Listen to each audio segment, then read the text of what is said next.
Thanks for joining me for another episode of the Your Longevity Blueprint podcast. Today, my guest is Dr. Jim Lavalle. He's best known for his expertise in personalized integrative therapies, uncovering the underlying metabolic issues that keep people from feeling healthy and vital. A thought leader in drug nutrient depletion issues, he has published 4 books and 3 databases in this area alone. As such, he has over 35 years experience integrating natural and integrative therapies into various medical and business models. His latest research is in drug-induced microbiome disruption. He's the founder of Metabolic Code Enterprises, Inc., which has launched the cloud-based Metabolic Code, which helps practitioners and consumers identify their metabotype through labs, subjective surveys, evaluation of drug-induced nutrient depletion, and biometrics. He also founded Integrative Health Resources, which is focused on natural products. I'm going to repeat that. Okay. He also founded Integrative Health Resources, which is focused on natural products industry consulting. As a practitioner for over 35 years, James has been recognized as an industry leader, receiving the prestigious Natural Products Association Clinician of the Year Award in 2011 for furthering the advancement of integrative medicine in the United States. He was named one of the 50 most influential pharmacists by America's Druggist magazine and was one of the only 9 Americans selected to serve under Senator Harkin to participate in the inaugural Dietary Supplement Education Alliance and Dietary Supplement Information Bureau. Jim is a favorite interviewee for the media related to natural care and has done over 1,000 media appearances on TV and radio. Other industry highlights include a venture in 2010 with Lifetime Fitness, the largest publicly traded fitness company in the U.S., providing nutrition and metabolism expertise and developing Lifetime's national nutrition education protocol design and product development initiatives related to weight loss and prevention. This entailed educating close to 2,700 fitness trainers, 20 dietitians, and reaching some 1.2 million Lifetime Fitness members. Lavalle also served as the nutrition correspondent for Body Shaping, the #1 fitness show on ESPN2 in the late 1990s. He has been a lead consultant with companies such as Bayer, CVS, Rite Aid, P&G, Procter & Gamble, Helsinn, and Thorne Research, amongst others. And I know him through his lecturing with the American Academy of Anti-Aging Medicine. So thank you so much. That is quite the bio. That's a good bio. Well, I'll tell you what, I kind of feeling old right now. I turned 61 in 2 weeks. So it's like now all of a sudden I'm kind of feeling it. Don't tell the listeners that. You look great. You look great. So you're a wealth of knowledge, and you've written this book, Cracking the Metabolic Code, right? 9 keys to optimal health and longevity. I thought I wrote a long book, which is 350 pages. Your book is like twice as long as my book. You haven't got into any of my database books. Those will really put you to sleep. They're really long, or this is really long, which absolutely trumps my length, but there's a lot of overlap with our content. So you just go more in depth. And so today I want to highlight the 9 key factors of your book that are essential for creation and maintenance of a strong, healthy body. But before we do that, all of my guests have a story. So I want to know the story behind the story. So how did you get so interested in optimizing health and aging well? Well, I could take the rest of our time, but I'm going to try and abbreviate it. So first of all, I had a big active interest. I made my parents put weights and a bench in the back of our car when we went on vacation, starting at age 14. So I always was interested in fitness, was a scholarship athlete. But was interesting, I was very sick as a child. I was one of those, if you took me into a different environment, I was sure to get sick. They'd have a doctor that they already had set up, bad allergies, serious yeast, bad dairy allergies. And so I really ended up in a bad way, even though I trained, and I remember winning a bodybuilding competition, which qualified me for the US Nationals. And I felt like I was 80 years old.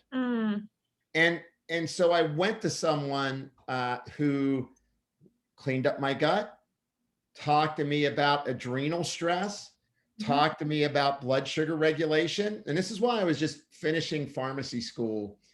And, I felt so good and empowered with my health that it became kind of a change in what I wanted to do with my pharmacy education. I was lucky that in my pharmacy education, we still had pharmacognosy, which was the study of plants. We still had a lot of organic medicinal biochemistry. So I saw the value of natural compounds. But what really changed the trajectory of my career, I was working behind the counter at a pharmacy, and I weighed about 250 pounds. I was all one big knotted muscle, and they would put me in the roughest neighborhoods. And because who's going to rob this guy, right? Right.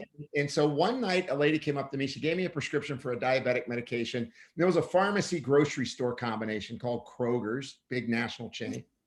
And she came back to me, gave me her Medicaid card. I looked in her grocery cart at the end of the day. This is right out of school, by the way.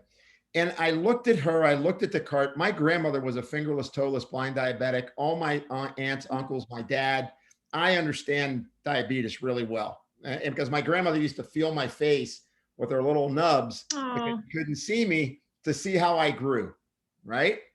And so you can imagine a 7-year-old boy having his grandma doing that. And and I loved my grandma, don't get me wrong. But I said to her, can I take you around the store and show you a few different choices? And I did that for her in the roughest neighborhood of a Medicaid population. The next 2 weeks, I have 15 other people show up wanting the grocery store tour. And the long story short, I went to Kroger's and I said, hey, I want to develop a food tagging system for heart health and diabetes. I want to write a book, Shopping Healthy at Kroger's. And I eventually got that through. We tested and found more diabetics. I went through and tagged foods. And literally, even back then, I was on to watch the partially hydrogenated oils. Just because it says it's cholesterol healthy, you got to watch the sugar content. This is back in 1985. All right. 85. It's we were still, I was using a slide rule to do calculations in pharmacy school. That's how long ago it was. But the reality was it turned into a national program that ended up being the first food tagging system that actually created 1.2 million impressions a week for changing food habits for people that had conditions. Very cool.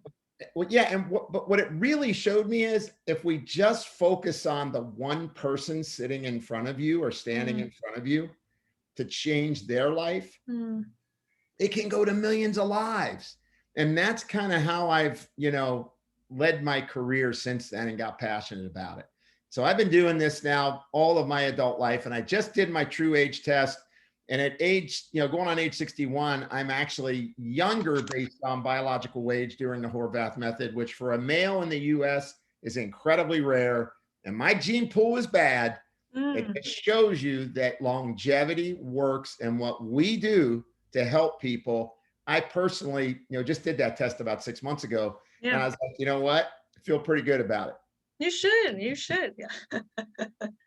So in my book, Your Longevity Blueprint, I'm comparing the home, our home to, I'm sorry, I'm like having a hot flash.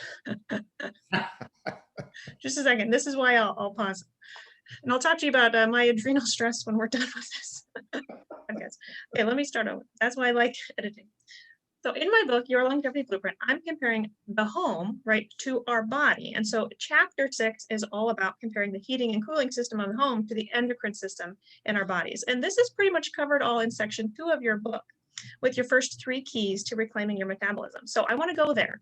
Can you share, and we can break these down, what key 1, key 2, and key 3 are, really optimizing our hormones. So let's start with key 1 and kind of work through those. Yeah, well, I think it's really important for people to understand. Like when I wrote the Metabolic Code book, it was really important because I kept seeing clustered problems over and over again.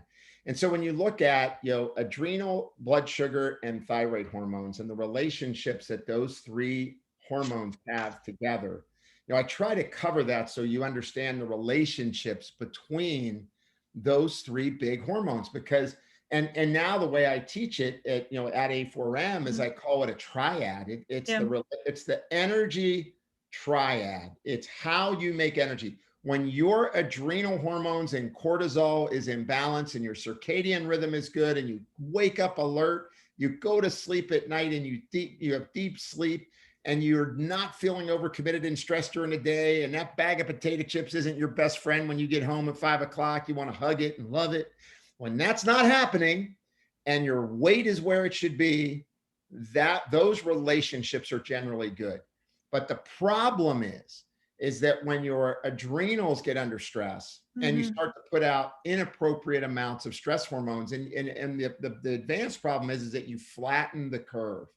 You flatten your cortisol curve. That's what's associated with the development of metabolic syndrome and diabetes and increased cancer risk, increased cardiovascular disease risk. And what that is really telling us is that it's triggering a new term in the medical literature, metaflammation. Yes. Metabolic inflammation leads to inflammatory aging. And so the key to longevity is keeping your immune system from becoming and basically a low-grade inflammatory engine that is pumping out inflammatory chemicals and stress hormones.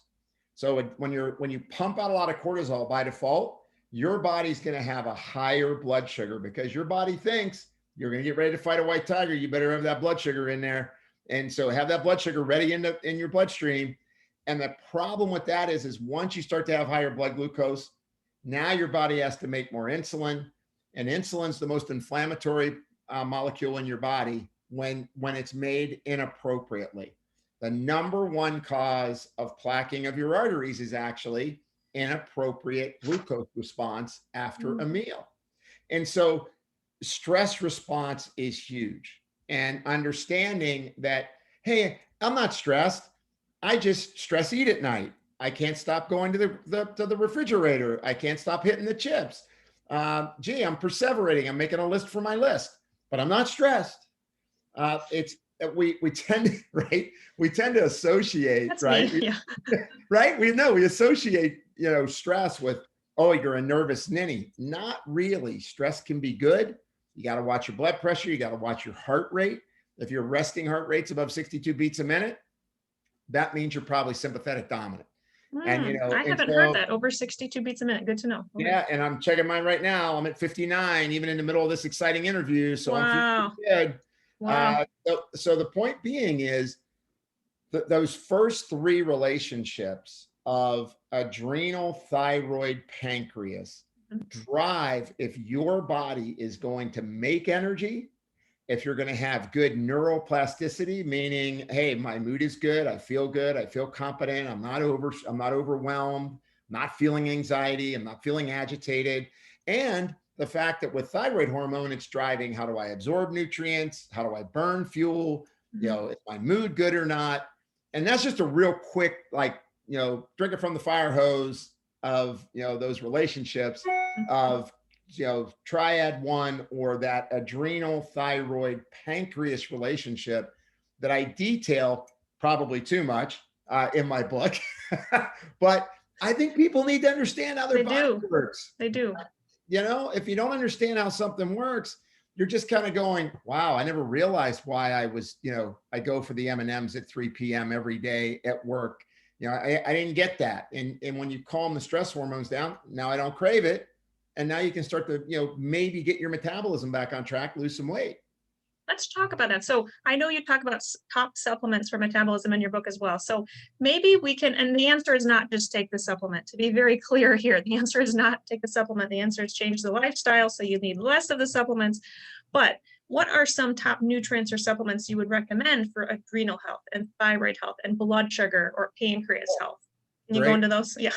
One of my favorite topics. I mean, obviously I've, 22 books, and the majority of my books all center around the amazing data that's out there on natural compounds that we just seem to, shun overlook. Yeah, we either overlook it or ignore it or deny it. So the number one thing for stress. So, because for most of the time your cortisol gets out of whack because you're under a lot of stress, right? And I love there's three ingredients that I think are the biggies. One is Relora, Relora. It's an extract of Magnolia and philodendron, and Relora helps. And there's actually allowable claims on this compound called Relora that helps people to reduce stress-induced weight gain. Cool. So people that would take Relora would say, I'm anxious, and I'm also craving food, and I'm overeating. So I'm going to go for satiety. I want comfort. Give me a chocolate covered bacon strip dipped in caramel with sea salt on it. Right? That sounds gross, but they actually sell that, So it's like, wow, I don't know if I could eat that. But people want that craving pattern, and that should be the first sign that your brain is hyper aroused. Okay. So, and it helps you. The other thing is so if you use the next one, theanine. Yeah. Theanine's great if you're a perseverator. I'm making a list. I'm making a list. I got, I'm anxious, but you're not necessarily craving. So I Can we use go back to dosing too? I'm sorry to cut you off, but I know Sure, the I'll listeners do are going to dosing. want to. So Yeah, is sure. Relora once a day? Is it several times a day? How is that taken? Yeah, great. I usually start people doing Relora 250 milligrams 3 times a day. And then I teach them how to use it as they need it, as they start to empower themselves and gain control over their stress. Hey, use it when you know you're going into a stressful week. Use it if you know you got a big meeting. Right. Use it when you feel like you may need it, just like plants used to be used, in traditional medicine cultures. You use them to help prevent things from happening. What happens now is we break that HPA axis. We hit that what's called allostatic load, right? Where our brain starts to change the way it behaves. And now people get given, their nutrients are Xanax and Prozac, right? Which we don't want to break that. We want to prevent that. So Relora, 250 milligrams 3 times a day, and then learn how to adjust it based on how you're feeling. Theanine, I will give 200 to 400 milligrams a day, depending how anxious someone is, up to 3 times a day. So 200 to 400 milligrams up to 3 times a day. And what I find a lot of people do is they don't take enough theanine. And it's interesting, there's no observed adverse event limit. There you go. Now, do you rub that one here or do you tape it under your arm? What do you do with that to make sure it's around you all the time? Just keep it in my purse. This is like my favorite supplement. The listeners know I love L-theanine. Yeah, theanine's a bomb. I mean, it works great. And I do the same thing with that. I want to teach people, when do you need to use it, and make it, eventually make it situational. But what you have to do first is you got to get the brain to calm down. And the reason for that is a lot of times when people are stressed out, they also have sleep problems, right? And it turns out that sleep, if you look at the definition of sleep issues like insomnia, it's a disorder of hyperarousal. Meaning your brain got too much stress turned on during the day. You flipped the switch, you broke the circuit, and now you can't turn it off. And now when you go to lay down at night, you're thinking, I got to do this, I got to do this, I got to do this. And we're going on vacation in 6 months. What should I be packing? And I got that meeting next week I got to do. Oh my God, the kids' project's due at school next week. And I didn't even help to get that started. And I got to chair that PTA. Right? Or you go to sleep because you're exhausted, but you pop up in the middle of the night between 2 to 4 a.m. because you're not getting that second wave of melatonin to keep you into that deep and REM sleep cycles that you should be in. So I love Relora and love, theanine. And then if I'm looking at adaptogens, herbs that say you're not really super stressed, but you're living a stressful life, but you're not really feeling it yet, but you want to protect yourself. That's where I like things like rhodiola. Rhodiola, standardized extract of 5% rosavins. Get in 250 milligrams couple times a day usually is enough. So 500 milligrams a day is usually enough. And that's great for performance. If you're working out as well, you'll see improvement in performance. And so I think rhodiola is great. And another new one on the market that I think is really cool is Thai ginseng, otherwise known as black ginger. And that is an interesting compound. Is that stimulating or not? It's not that stimulating. It protects your mitochondria and kind of stimulates keeping the mitochondria, what's known as biogenesis, occurring, where you're allowing those powerhouses of your cells to remain healthy and to renew ones, to create renewal of the mitochondria. So I really have been really enjoying doing Thai ginseng. And then if it's something where your stress has thrown off your sex hormones, right? Because, once your stress hormones are high, you turn off your gonadotropin releasing hormone. You don't make sex hormones. I like Uricoma longifolia.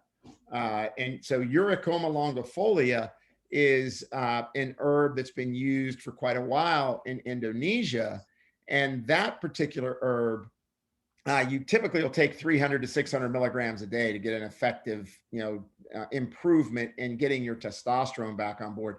And that works for both men and women, because we hear testosterone and we think men, but women's testosterone drops when they get under a lot of stress, and changes self-esteem, changes sexuality, changes all that kind of stuff. Empowerment. Yeah, I have not used that herb. I mean, where do I find that? Do most of the supplement companies carry that? Or what's your choice? Some do, some don't. If you want a really interesting product, I actually just designed one. I've designed several, but you can get tea time And you can just look it up. It's metabolic code T time. Okay, And it's cool. got uricoma in it. It's got testofen, which is the standardized extract of fenugreek that has been Mhm. proven to improve PMS symptoms in women, improve their free testosterone. Yep. So it's a very interesting combination of using clinical doses of the proven ingredients. That's my pet peeve. A lot of times products, they don't have enough of stuff Inferior. in them. Yeah. Yeah, they Yep. kind of pull the old bait and switch on you. So this is it's really good. And then so that's for like my favorite adrenals, and there's many others. But those, Ashwagandha is very popular. Are oh, you a fan of ashwagandha? Yeah. Okay. I like ashwagandha. Yeah, ashwagandha is good. I think cordyceps is amazing. Yes. So cordyceps is fantastic because you Yep. get that nice oxygenation of your red blood cells. It's very kidney protective. Uh, Actually thought of as probably the most revered nutrient in all of traditional Chinese medicine. So it's a very, very powerful agent, and I like that as well. So yeah, there's no shortage of great adaptogens. And people don't realize they take an adaptogen. It's really it's working on your brain. It's not working like on your adrenals specifically. It's actually working on altering that allostatic load that started to turn off all those switches in your brain that's not allowing you to make appropriate hormone response. And instead, you're going down this inappropriate hormone response. That's the value of adaptogens, to keep Right. you in that lane. And they're not going to force a bad reaction like a drug could. I mean, these adaptogenic herbs are very safe, generally speaking, to take. I always tell patients that. Yeah, absolutely. I mean, I've really not seen many reactions over the 35 years. And honestly, my clinics in Ohio that either I began working at where we were seeing 600 people a week, or at our institute where I was seeing 300 to 400 people a week. So I've had a little experience. So, I just haven't seen that many, adverse events in the adaptogen category over the years. We need to be using plant-based medicine, yes, instead of drug-based medicine. So what about for blood sugar control? What are your favorite nutrients? I know berberine is very popular. We've talked about that a little bit on the podcast, but tell me your favorites, a few favorites. I think on blood sugar, the very first thing you have to do, because people are typically low in it, you got to make sure you get enough chromium in. The minimum amount of chromium would be 600 mics a day. If you're already having blood sugar swings, like I'm tired after I eat, or I'm shaky if I don't, if I take too long without eating, probably got to pump that up to 1 milligram a day, maybe 500 mics twice a day. If you look at Dr. Preuss's work, he was the doc that really published a lot of the groundbreaking research related to chromium. He would say a steady state, 800 mics a day is probably where you'll end up being. And I think he's right, because our food just doesn't have a chromium rich sources anymore. And so you got to get that chromium in. You got to have magnesium. If you don't have magnesium and chromium, you can take banana leaf and you can take bitter melon, and there's all these great herbs, but the reality is those nutrients, those two trace minerals, are critical to making the insulin receptor actually work. And so you got to have that, and along with zinc. And of course, zinc very popular now for other reasons. But then I think another one that's real important is alpha lipoic acid, because alpha lipoic acid helps to make the insulin receptor more active. Now, why is that important? So what happens is we get under stress, or we don't have enough nutrients. We start to shut down what's called GLUT4 transport. That's the way your body, insulin attaches to an insulin receptor. It opens up a door and says, bring the glucose in. And then that glucose gets burned and it makes 38 packets of energy. Now, if you break your GLUT4 doorway, it's like, let's make a deal. Doorway 1, doorway 2, right? Now, if you end up going down doorway 3, GLUT1 transport, you only make 2 packets of glucose, or of ATP, for each glucose that comes in. So you make 19 times less energy. Now, the other thing that happens is you make more lactic acid. So your tissues become more acidic and your cell becomes more polluted. So when you're talking about cleaning up your home, it's like never bringing the vacuum out inside your cell when you're not efficient. So when we tell people they're diabetic, oh, just eat less carbs, they're like, hey man, I'm a gas sucking SUV. If I don't eat these carbs, I don't get any energy, because they're only making 2 packets of energy. And so ALA, mag, zinc, chromium, baseline, And then I really like bitter melon extract. I've had great success with bitter melon extract. And typically the dosing on bitter melon extract would be 250 milligrams twice a day. If you get the 15%, it's called a Charantans, 15% extract. That actually is used as a drug in Germany for people with early diabetes. It's a bitter melon extract that's prescribed by doctors. Very cool. Kind of pretty interesting, right? And then on magnesium, I dose people by body weight. So I like to dose them if they're active, like I'm exercising, I'm concerned about my blood sugar, I'm out there walking 30 minutes, 5 times a week minimum. I give them 7.5 milligrams per kilogram body weight. So I like the magnesium. I like to dip people in magnesium. I'm telling you, I really push that because it's critical for ATP function in your body. And a lot of people, yeah, man, I'm achy. I got muscle aches. I've got cramps. I got muscle spasms. I got restless legs. My eyes twitching. Get your magnesium pull up. Absolutely. And if you start there and combine that with appropriate eating, right? And because in general, people eat too much, they eat too often, they eat too late, they pick the wrong foods, and then they're under a lot of stress and they don't get enough sleep. Perfect combination for throwing your blood sugar off, right? So you got to change your lifestyle while you're thinking about using these nutrients. And the D, zinc, mag, chromium, they're essential nutrients. Your body needs them. Yep. We're going to talk more about nutrients with some of your last keys, but let's continue moving on through the next few keys. So in chapter 5 of my book, I'm comparing the laundry room in your home to the gallbladder and the liver and the body. And that you also discuss this with keys 4, 5, and 6, which really involve detoxing the liver, the intestines, and your environment. So right. I want to break those down briefly. So maybe let's talk about detoxifying your liver, which you call your body's garbage collector and recycler, which is very similar to my analogy in my book. Yeah, I mean, it's pretty simple. Your liver's is responsible for cleaning house. And one of the biggest problems that we have, I think, is that if people are deficient in nutrients, their liver can't perform what it's supposed to perform. So, your body basically takes in a toxin or makes one, right? Byproduct of metabolism. And your liver has to reshape it. And it's reshaping it so that it can either be carried out in the feces or carried out in the urine. And so a good example is, let's just take hormones, for example.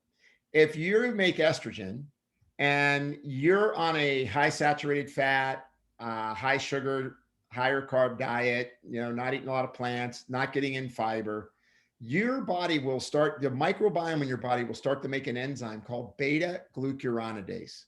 And why that's important is the way your body gets rid of estrogen is it goes through what's called glucuronidation. It puts a handle on the estrogen. It's a handle to carry it out of the body. Yeah. And when you make beta glucuronidase, what you do is cut the handle off.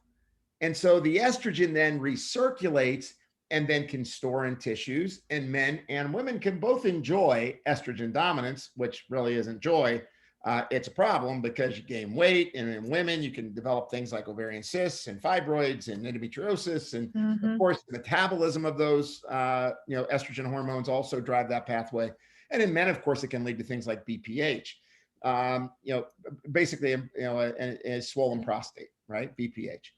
So, your liver has to go through all these different pathways in order to carry that garbage out. Now, the second part that's important to this is understanding that what gets to your kidneys, that's the last phase of the detoxification. And so if your urine if you're acidic, like your urine is acidic, what will happen if the compound survived detoxifying in the liver, and you got the little handle carrying it to the kidneys. If your urine is acidic, it will tear the handle off. And then, for example, if you're trying to get rid of mercury or lead or arsenic, because guess what, guys, you eat rice, you're getting arsenic. You eat, there's arsenic in a lot of food. And so if you can't get rid of that free metal actually damages your kidneys. So how do we alkalinize our urine? Well, it's what I talked about before. Remember, you're more acidotic if you're not good at processing your glucose. And if you don't get enough magnesium and potassium in your diet, i.e., please eat at least 7 to 9 servings of vegetables a day, which a Which lot of rarely happens. Yeah. just doesn't happen. So you better take some mag and potassium in order to equilibrate the urine and allow you to detoxify. So, it's so important for people to understand that if you're in front, if say you're using in your house, because I love your household analogy, it's so important, but you're using chemicals in the house and you're breathing them in. And then you go out, you're a guy, you're working on the car and you're spraying WD-40 and you're not using gloves and you're breathing in formaldehyde from whatever source you got. And then you live in Iowa and you have more exposure to herbicides and pesticides because they're just floating around the air here, right? They're not just in our foods. Yeah. Yeah, exactly. And so if you're getting those exposures and you're not actively countering for that, meaning that you need nutrients that support the liver, you need fiber. I tell people your target should be 40 grams of fiber a day. And people think, well, I eat vegetables, I'm a plant forward person. Well, sure, but you realize only 2 grams of fiber per serving of vegetables. So that's like that's like a cup raw. So are you eating 20 cups of vegetables a day? No. Are you getting some legumes in? That's 8 grams of fiber per serving. But I'm really big on getting people to take fiber powders because you need the fiber to help them to detoxify. Without artificial sweeteners. That's my pet peeve. So many of them have the artificial sweeteners, but yes, I totally agree. I like the ones that have no sweeteners and are clear and just dissolve, or just get straight organic psyllium husks, or get organic chia seeds. But you've got to get the fiber in to help with the detox pathways. And then if you are exposed in your job regularly, say you're a factory worker and you're getting exposed to things, I tell people, look, do a baseline of something like milk thistle. Take 240 milligrams of an 80% psyllium milk thistle daily, because if you're going to work every day getting exposed, that means your liver's getting assaulted every day. And then there's other things that you could take as well that are, important. I mean, for the gallbladder, I can't tell you how many people just this morning. Oh yeah, I just with a patient. Oh, I can't tolerate greasy foods. Oh my gosh, I get, really can tell a difference. Well, more than likely, they need to get that gallbladder a little more active so that they're getting their bile acids to move correctly. Right. Artichoke extract is, I think, one of the best herbs to help the gallbladder to process that bile so that your gallbladder's not getting sludgy, Right. And so those are key things with the liver. It's just realizing that if you don't have enough magnesium on board, you cannot go through phase 1 detox of your liver. So remember, phase 1, phase 2, and if you can't get phase 1 working, well, phase 2 doesn't have much of a chance. And there's a variety of minerals and amino acids that you need in your body. It's why we should be eating. And there's this really secret tip I want to tell everybody that listens for you. If you actually chew your food, you get the nutrients out of it. So if you bite twice and gulp, you're not breaking your food down adequately. So it's a very hot tip. Savor flavor, chew slow. Yes, you'll swallow less air. Exactly. Yeah, I'll never forget. I saw somebody, 16-year-old kid. I was coming out of doing a seminar in Green Bay, Wisconsin. This is 25 years ago. 7 a.m. folds a piece of pizza over in half, has a Pepsi, eats the piece of pizza folded over in 2 bites. Wow. And it's almost like I saw the point of the pizza going down his Adam's apple. And then he had to gulp the Pepsi down to shove it down. It was crazy. I'll never forget it. And obviously, but I think it's really important because even that stimulates the process of what we're doing to our liver, because as our gut gets broken down and we start to have bacterial translocation and peptides start getting into the bloodstream, your liver's got to filter all this stuff. Right. And it becomes more and more challenging. So you've talked about a little bit of support for the liver and the intestines, but how can we detoxify our environment? What are some quick strategies there under that 6th key? Well, I think there's some big things nowadays. I mean, everybody's aware of biotoxins now, mold's kind of the hot topic, So I Absolutely. Yeah. think air filtration, I mean, so there's obvious things like, for example, I just moved to Texas and I put down new flooring. My new flooring, low VOC, no emittance. I'm making sure that the environment that I'm living in, the type of furniture that I choose, Yep. type of flooring, the type of paint, do I have water filtration? It's adequately getting rid of things from not just my drinking water, all the water going in my house, because we don't even realize how much Mm-hmm. stuff you get exposed to in a hot shower. Oh, I've mentioned this on the podcast, but I have a 2-year-old, and as I was bathing him, because I don't really take many baths, I was smelling the chlorine, and I thought, oh my gosh, this cannot be healthy for him. So I immediately on our home got a whole house filtration system going, because we had, which I want to talk about water also, because that's one of your other keys, but I had reverse osmosis at the time put in my house for drinking water. I didn't realize all the good minerals it was removing at the time, but I'm happy that I did get the RO put in, but that was only for drinking water, not for showering and bathing. And so we had to get a whole house. We have basically a charcoal filtration system for the whole house. And Right. now his baths don't smell like chlorine. And now I'm taking some baths too, because I feel like it's actually healthy, not detrimental to my health. But so many people don't think about that. That's right. And throw some Epsom salts in there and get that extra mag. Magnesium, exactly. Right, right. So no, it's so important that you think about the paint that you're putting on your walls. What type of cleaners are you using in your house? So, it's really looking towards how can I get out of chemical exposure? Right. For example, wiping your feet off before you go in the house. 20% of that dust has probably got lead in it. So dust, which makes me nervous about my dog. I'm really nervous about all the things my dog brings in the house, because I can't wipe her paws every single time, right? I have a microfiber cloth by the door, so when she walks in, hopefully her paws are getting dabbled a little bit with that cloth. But it does make me nervous of all the things that she's bringing in the house too. But we have to think about those things. Yeah, and I think as long as you have a good proactive strategy, I mean, I got my little dog right here, and I mean, he runs in and out. And actually, my son's dog's with me right now. They've already been in to visit. You don't know that, maybe you heard them, but they're coming around, checking it out. And so I don't worry about it too much. I just know that air filtration is important.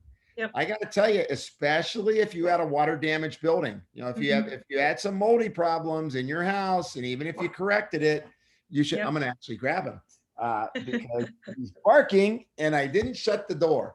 So this is the mascot. This is that's Tate. So so the big thing is that like air filtration that gets rid of airborne, not just mold, but bacteria. They're finding out that actinomyces, which is a bacteria that actually kind of moves along with mold, is a big problem for our immune system. So getting good air filters, like the IQ air filters are one of the ones that I recommend all the time. I like those Air Doctors. Yep. Yeah, you gotta filter the air. And that's where I start. And then guess what? It even includes, remember to cook at a lower heat.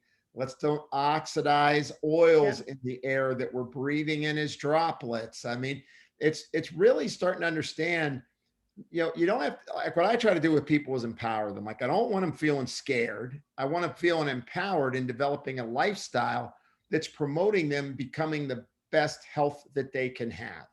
Right. So it's all right. So we're going to use safer cleaning products. We're going to use non-hormonal personal care products, because that is a big problem. I mean, people just buy any shampoo, any soap.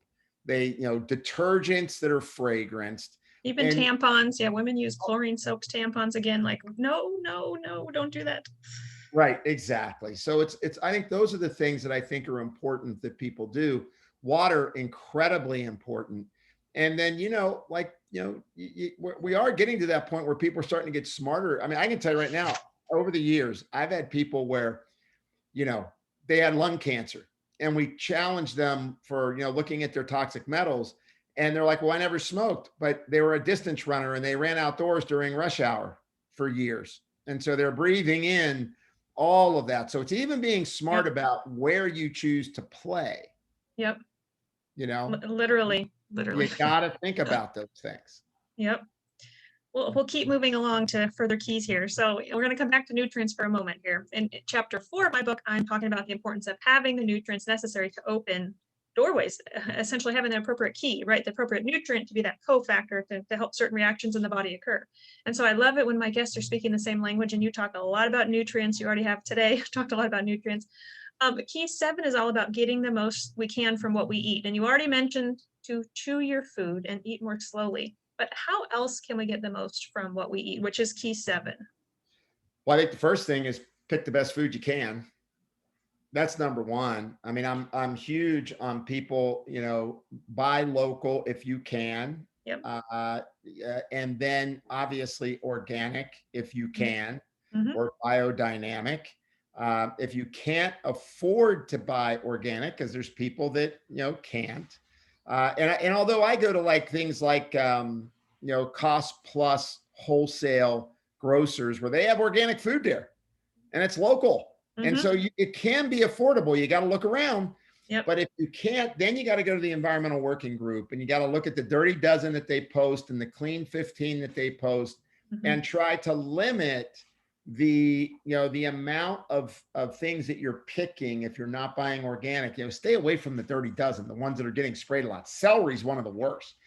Tasting organic celery versus non-organic celery, that will convince you of the difference. And so picking the right food is number one. And that's whether it's grass-fed beef, wild-caught fish, free-range chicken, whatever you're doing there, incredibly important. And then, of course, how you cook it is incredibly important. High heat on meat makes a lot of TMAO, and that's not so good. So try to cook at lower heats. I'm going to interrupt you. I almost interrupted you earlier when you were talking about this, but grilling. So many individuals want to grill, but grilling is cooking at high temperature. So do you grill? I guess I'm putting you on the spot here.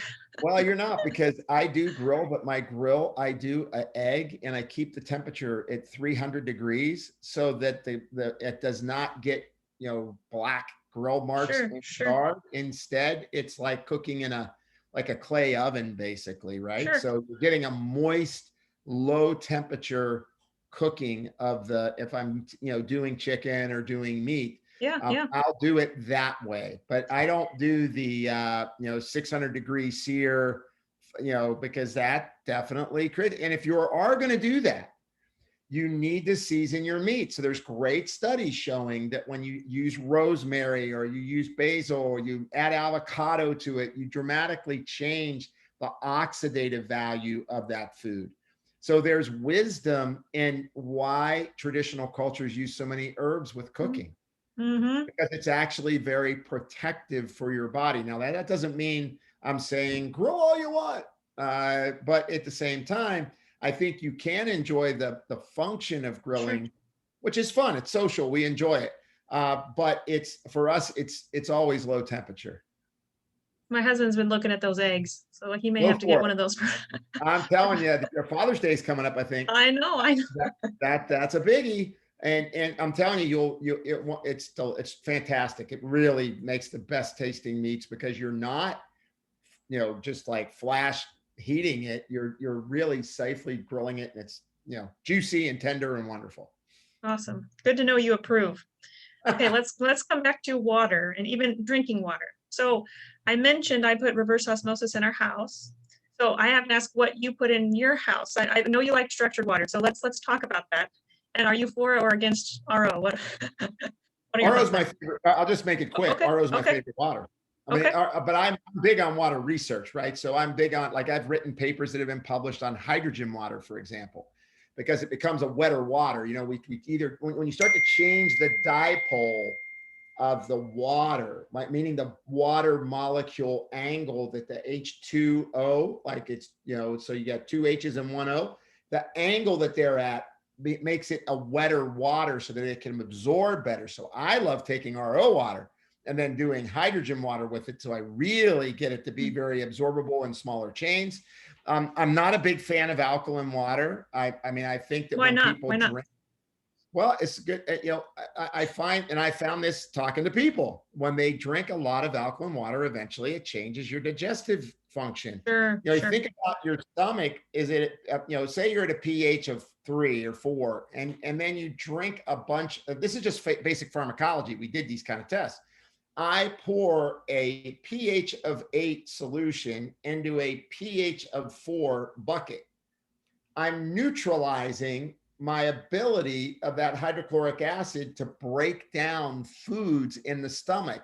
Literally your second phase of digestion, because your first phase, salivary amylase, chewing your food thoroughly and getting digestion starting in your mouth. But then it hits the stomach and you need that acidity because it ionizes your minerals. So that's why when you take proton pump inhibitors, there's an increased risk of magnesium deficiency, calcium deficiency, bone loss, vitamin D deficiency, protein deficiency, because when you change the pH of the stomach. Now, I'm not saying if somebody's got an ulcer, they don't need to be on that medication for a short period of time. So it's not that. Right. It's just that continually creating a high pH in your stomach by drinking all alkaline water all the time is going to affect your digestion. I totally agree. I think there are ways around that, and that you could choose to not drink alkaline water with meals, right? You could drink alkaline water aside from meals. For those listeners who drink alkaline water, it's okay. We're just saying don't drink. Yeah. Keep drinking it. We're just saying potentially don't drink super high. Usually those machines, you can crank up the alkalinity right up and down. So with meals, crank it down. Maybe don't drink just super high alkalinity water at all times. So let me go back to the structured water though. So how do you structure your water? So you actually have a device, or how do you change? Well, I did research. It was, yeah. Well, I'm kind of out there. I actually got in on structured water a long time ago because I was brought into this Romanian pharmaceutical company that was taking water and putting it through a media of things like charcoal and stone, because how water gets structured in nature is water going down a mountainside and tumbling over stones. And that water becomes this highly ionized, absorbable, water. And so what they did was they tried to mimic that structuring of the water by doing it through columns. And then what they used that for was they were using it in cosmetics because it made what's called a wetter water that would carry nutrients into the skin more effectively. And I was kind of brought in to evaluate that technology and go to Romania and see how it was going. And then I started seeing that, you can structure water differently through electrolysis. You can structure water differently, and through natural environments. That's why I think there are healing mineral waters in the world, because they're probably structured. They have a little different dipole to them, and that makes them a more wettable, absorbable water. And you got to have clean water. I mean, filtering I think is critical. I mean, between the drugs that are in water and then the cysts that are in water and the toxic metals. And if you're on a well, you should absolutely be filtering your water. It's key because, water will carry all that stuff right into you. Yep. Okay. So let's move on to the last key, which is key 9 about oxygen. So tell me your key points on the importance of oxygen. Well, it's interesting. I'm doing research right now. I'm always doing research on something. So this is a wild one. This is on powdered oxygen. So you literally put it in water, stir it up, drink it, and it oxygenates your tissues right away. And they actually developed it because, when you say, for example, if you're in war, if somebody's bleeding out, there's something called the golden hour, where if you lose enough blood and you can't get oxygen to that organ, that organ dies, and then you subsequently die with it, called the golden hour. Baylor School of Medicine did these studies using this powder, and they put it in IV, and they found out that the golden hour could be extended to several days. Wow. So it's kind of like molecular hydrogen, only it's like oxygen. Yeah. Cool. And what's interesting is what we're finding out is people can drink it, and obviously it can improve performance, but it's even helping people that have had immune challenges. It's helping people with TBIs, because you're able to you can almost think of it as hyperbaric oxygen in a powder. Drinkable. In a drink. And we're actually doing a study that we're going to be looking at MRIs, looking at fluid movement, post hyperbaric oxygen versus the powder, and see what's going to, whether there's some reality to the fact of what it's doing. So you didn't realize we're going to get that crazy today, did you? Sounds very promising. Very Yeah, cool. it's pretty interesting. Yeah. So why is oxygen so important? Obviously, it's our giver of life. We're oxygen utilizing beings, and when and everybody's kind of familiar with oxygen now because of the pandemic. And hey, when your oxygen saturation goes down, you're in trouble. So finally, people are starting to understand that. And so it's not just about, hey, I'll just carry an oxygen container all day and breathe oxygen. It's how well are you carrying that oxygen? And I remember I mentioned cordyceps a while ago in our Yeah, talk. yeah. And cordyceps, what it's really known for, it was used in Tibet. And because the mountaineers in Tibet, the Sherpas, would eat cordyceps because cordyceps makes you hold your oxygen on your hemoglobin longer. Which they And need. that's why athletes started to use it. So when they're up at 16, 17,000 feet, they're going, hey, no deal. But with athletes, they started using cordyceps and seeing a improvement in VO2 max between 9 and 13%. Wow. That's really big. And so VO2 max is a huge predictor of longevity for the listeners. It's very important to you. It really is. Yeah. And so the big thing is that I'd like to put it this way: oxygenate or die. That's really right. We need to get that air in us. We need to utilize oxygen. And hey, you know what? If you're inactive and you're sitting a lot, get out there and walk. You don't have to run. You don't, I did a lot of Qigong breathing and Tai Chi, in my earlier years. So I did, deep breathing exercises. I teach people how to just do box breathing all the time in my practice. 4 seconds in, hold 4 seconds, 4 seconds out, hold 4 seconds. Why? Deeper breaths. The diaphragm's getting re-educated to drop because under sympathetic dominance, when we get stressed out, the diaphragm gets pulled up. And now I think, oh my God, I'm having chest pain. No, you're not. Your diaphragm's pulled up too high. So, and why that's important is I've got to get that parasympathetic tone back and restore my heart rate variability and restore my neural network connectivity. And breath is what does it. Oxygen is what does it. When we're in a low oxygen environment, we make more lactate.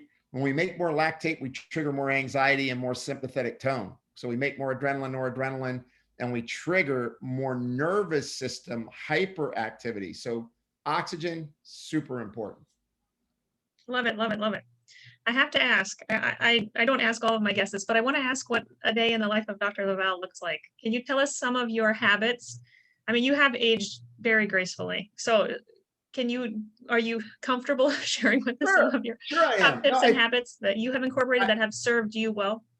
I honestly, I'm real comfortable with it because I would say I'm not Frankensteinian. I don't go for, I'm going to find the latest hormone and I'm going to put it in me. So here's what I do. I try to do 45 minutes of aerobics, but it doesn't have to be all intense. It'll be walking in an incline. Sometimes it's on a treadmill. Sometimes I'm walking down to the lake. Sometimes I walk. Sometimes I run only. And then, so I do that at least 4 times a week, mostly 5 times a week. And then now that I'm 60, I train with weights about 30 to 40 minutes, 3 times a week. So that's my training. I really focus on keeping my heart rate down. So I'm big on waking up in the morning and having quiet time. I don't jump out of bed and try to race to the first thing I have to do. I literally take the first hour of my day to be more contemplative and to be at a lower resonance, I would say, so that I'm really trying to lead into the hecticness of my day with that still point of calmness. And that's really important, that we begin to set the pace of our day. I'm busy. I mean, I've got a cloud-based informatics company. I lecture all over the world. I'm writing 2 books this year. I mean, I'm not telling people, oh, just chill, because I am not a chill guy. Other than my heart rate, even now it's at 53. So, I mean, I'm pretty committed to trying to balance out that pace in my life. And I think that's important. Yep. And then I do blood tests on me every 4 months. I try to make sure I'm keeping things in check. You know, I'm an ApoE3/4 guy. That means I can't eat a lot of fat. So I've been very careful about, you know, these last 7 years of eating saturated fat. Mhm. And then it's all about, you know, what am I eating? And so I'm big on eating plants. I mean, my wife's a dietitian. She is educated at A4M. She's actually the brightest dietitian I know. And I'm not saying that because she's in the room. It's because she really is that bright. And so we try to eat really responsibly, you know, buying organic, eating plant foods, getting quality sources of protein, trying not to overeat. And yes, I still enjoy. I do have a cocktail a couple times a week. I'm not trying to be doing everything absolutely perfect. I'm trying to enjoy my life, but I have these guiding principles. Mhm. Get a good night's sleep. I mean, you know, try to understand easing into the day, because the day can always be hectic. You can fill your day very quickly with hecticness. It's not hard. So it's, you know, I shut off at, 7 p.m. no matter what. I'm done. I mean, I'm not doing anything related to work. I mean, it used to be I would work, you know, you know, long, even if it was reading, it was always be something. So I'm trying to create balance. And those are the key things. And yeah, I Yeah, I check my love that. vitals and do all that, but really try to do that. And I have to agree. I mean, I'm very happy. I mean, I always tell people, you know what, I'm going to look pretty good in that casket in 30 years. I'm still on that third phase of my life, Mhm. and I'm still very athletic. And a lot of people don't look at me and think I'm 61. I mean, I get all that, but I still have this sense of knowing that, all right, this is the last third, and I want to savor and enjoy it. And I'm going to make sure that I do the things that I can so I can have the best longevity that I could expect out of my body. That's it. I love that. That, I guess, is not really fair because I was going to ask you your top longevity tip, but then I already asked what you're doing. So I guess it's not really fair to ask your top longevity tip now, unless you have something that you want to add. Well, I just hope that people really embrace the opportunity to live a healthy life. You know, Mhm. when I work with people now, I'm really trying to empower them to understand that it's all about choice, and you can choose to feel the way you want.